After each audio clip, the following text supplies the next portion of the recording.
Semina Verbi, la semence du Verbe dans le cœur des hommes et des femmes d'aujourd'hui. Homélie de la solennité du Christ roi de l'univers, année B, par l'abbé Christophe Larrey, prêtre du clergé diocésain de Dapon. La première lecture est tirée du livre de Daniel au chapitre 7, versets 13 à 14, le psaume 92, l'Apocalypse selon Saint Jean au chapitre 1, versets 5 à 8. L'évangile est celui de Saint Jean au chapitre 18, versets 33 à 37. Je voyais venir comme un fils d'homme. Il lui fut donné domination, gloire et royauté. Sa domination est une domination éternelle et sa royauté, une royauté qui ne sera pas détruite. Daniel chapitre 7, versets 13 et 14. Bien-aimés du Seigneur, les textes liturgiques de ce jour nous offrent la certitude d'une vérité essentielle que nous affirmons souvent sans être, pour la plupart du temps, en mesure de l'expliquer. Jésus-Christ est roi. Il est le Messie. Il est Seigneur. Comment un condamné à mort est-il roi? Un roi étonnant qui comparaît devant le représentant de l'Empire romain, devant Pilate lui-même qui a pouvoir de vie et de mort sur lui, comme nous l'avons lu dans l'Évangile. Pourtant, c'est bien Pilate qui permet à Jésus d'affirmer sa royauté. C'est toi-même qui dis que je suis roi, dit Jésus.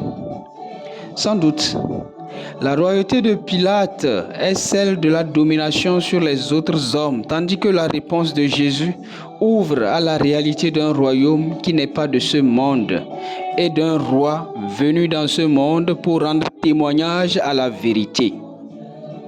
L'objectif du plan de Dieu est atteint dans la mesure où l'on est choqué que la mort de Jésus, vue comme une ignominie, une honte, concourt à rassembler l'humanité en vue du salut.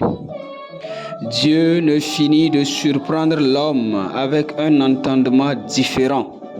C'est la preuve qu'il est Dieu. Même les rires, les moqueries des soldats, des chefs de ce monde et aussi du malfaiteur à l'endroit de Jésus contribuent à l'appeler roi. On se moque bien souvent de quelqu'un en pensant lui faire du mal, mais en fait, on proclame son identité, ce qu'il est. Pour confirmer ces actes moqueurs, il est fait mention au-dessus du crucifix, celui-ci est le roi des Juifs.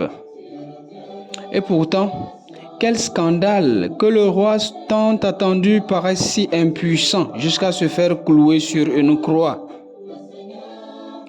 Pour comprendre ce scandale de la croix, il suffit de comprendre la solidarité de Jésus avec les pécheurs. Cette solidarité est si grande et va jusqu'au don de sa vie pour l'humanité entière. Une solidarité nourrie par le désir ardent de sauver tous les hommes sans exception. Cela s'appelle l'amour. Donc, le règne de Dieu n'est pas plus grand que son amour pour l'homme, puisqu'il est capable de descendre de son trône pour rendre à l'homme sa dignité de fils. Aujourd'hui, nous crions de vive voix que Jésus est roi. Exemple de certains chants. Jésus règne, les démons tremblent. Jésus règne, les démons tremblent. Souvent nous le chantons si bien. Mais où règne-t-il exactement? Est-il un roi imaginaire? Est-il une utopie construite par la mentalité humaine ou bien une réalité qui se vit dans notre quotidien chrétien? Est-ce un roi qui a gagné nos cœurs par son amour, par son pardon et son humilité?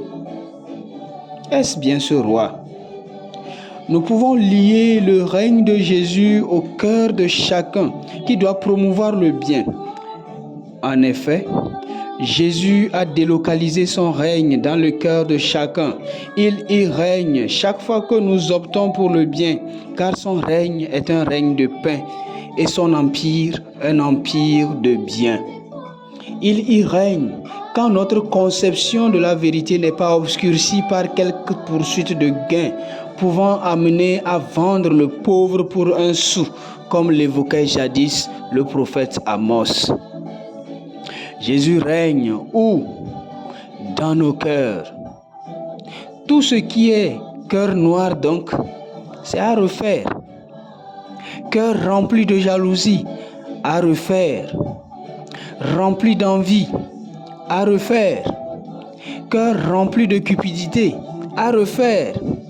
Cœur rempli de haine, à refaire. Tout est à refaire pour que le Christ règne dans nos cœurs. Avec ce cœur serein et rempli du Christ qui règne, notre errance dans le royaume qui n'était pas gouverné par Jésus se termine et une nouvelle ère commence, celle de la rédemption, celle de l'entrée solennelle dans la maison du Seigneur, là où tous les peuples viendront rendre grâce. Dans le psaume 121, il est dit de cette maison, de ce règne, que c'est là le siège du droit, c'est-à-dire le siège où il n'y a pas d'injustice, parce que le droit offre la justice. Le siège où on ne peut pas voler la vérité avec de l'argent. Le siège où il est impossible de troubler la conscience du roi avec des cadeaux mesquins pour étouffer la justice. Voilà le siège du droit. C'est le siège du Christ roi de l'univers. Croyons-nous en cela? Si oui, nous sommes sauvés, car aujourd'hui même, déclare Jésus au larron converti, tu seras dans le paradis. Si nous comprenons tout cela, aujourd'hui même, nous déclare le Christ, tu seras dans le paradis. Ce n'est pas une question de futur incertain. Au contraire, c'est un présent perpétuel qui s'adresse à toi, à moi et à tous ceux qui reconnaissent en Jésus un roi. Sans doute, l'autre voleur, l'autre larron, avait aussi reconnu en Jésus le Messie, mais il avait une reconnaissance moqueur. N'es-tu pas le Messie? Sauve-toi toi-même. N'es-tu pas le Sauveur? N'es-tu pas le Roi? Sauve-toi toi-même et nous avec.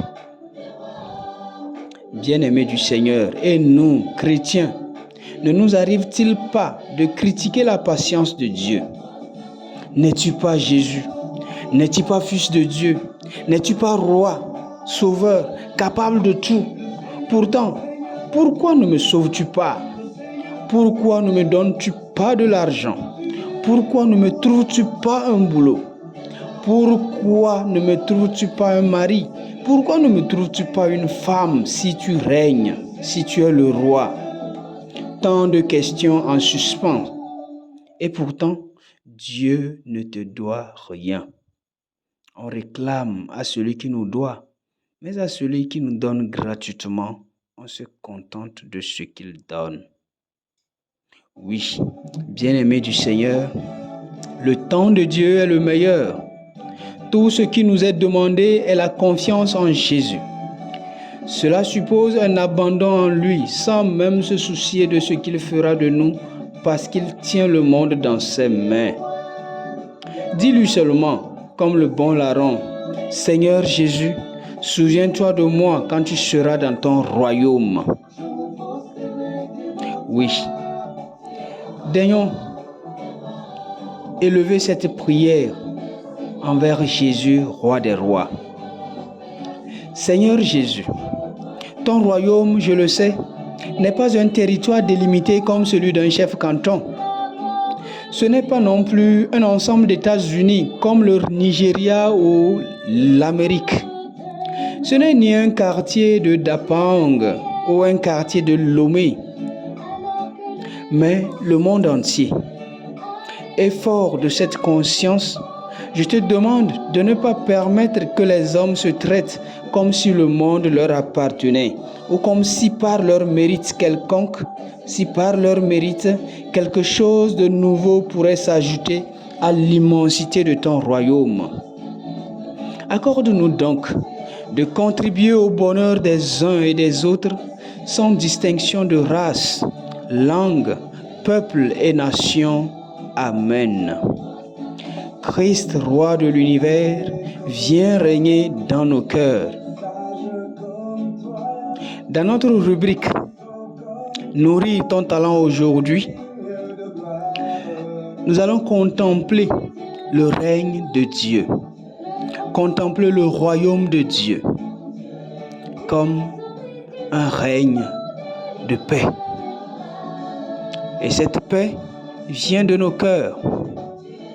Ce n'est pas l'absence de la guerre, mais une attitude intérieure, une disposition intérieure, un élan intérieur qui donne une sorte de tranquillité d'esprit et apporte à notre entourage le bonheur. Christ, roi de l'univers, viens régner dans nos cœurs.